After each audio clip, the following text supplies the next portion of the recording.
बर्तमान कालिया योजना को नहीं आसला बहुत बड़ गोटे खुशी खबर जदि आपण मैंने जड़े चाषी अटंती एवं कालिया योजन लाभ पाँच आपण मानी सरकार तरफ बहुत बड़ गोटे खुशी खबर आसी जहाँकि समस्त चाषी भाई मैंने यही अपडेट टी जानवा पड़ो। कृषि और कृषक सशक्तिकरण विभाग तरफ कालिया योजना को नहीं बहुत बड़ गोटे अपडेट आसी जहाँकि आपने वीडियो माध्यम पूरा डिटेल जानीपारे से भिडियोटी को शेष पर्यंत देखूँ। ता पूर्व वीडियो को गोटे लाइक कर दिंतु और जो मैंने मो चैनल को नुआ आसवे चैनल को सब्सक्राइब कर पाखर बेल आइकन को क्लिक करके ऑल नोटिफिकेशन ऑन कर दिंतु। वर्तमान राज्य सरकार तरफ कालिया छात्रवृत्ति ऑनलाइन आवेदन समय सीमा को फेब्रुआरी 8 तारिख पर्यंत वृद्धि कर जनवरी 31 तारिख में यार अवधि सरी जाउथबा बेले फेब्रुआरी 8 तारिख पर्यंत राज्य सरकार तरफ यह वृद्धि कर जहाँकि कृषि और कृषक सशक्तिकरण विभाग तरफ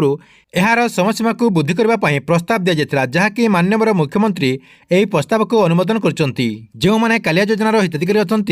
से पिला जदि कौन सरकारी किंबा बेसरकारी शिक्षानुष्ठान किंबा प्रीमियम शिक्षानुष्ठान किंबा वैषयिक शिक्षानुष्ठान गुड़िक जदि शिक्षा लाभ कर कालिया योजनार छात्रवृत्ति पाइबापी ऑनलाइन माध्यम आवेदन करेंगे ताकि जनवरी 9 तारिख रू जनवरी 31 तारिख पर्यंत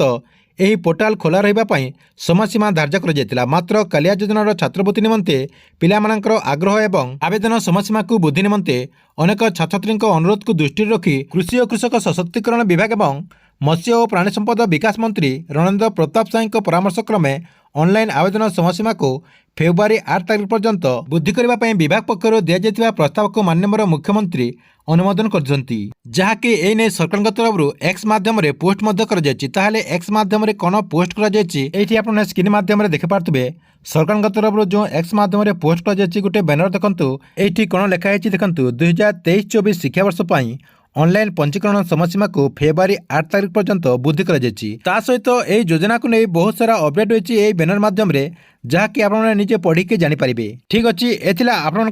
कालिया योजना को नहीं आसवा बहुत बड़ अपडेट। आपण मानक वीडियो केमती लगिला कमेंट बॉक्स रे निश्चय गोटे कमेंट करंतु एवं गवर्नमेंट जेकोसी नुआ योजनार अपडेट जानापी आपण मैंने चैनल टी रेगुलर देखुतांतु।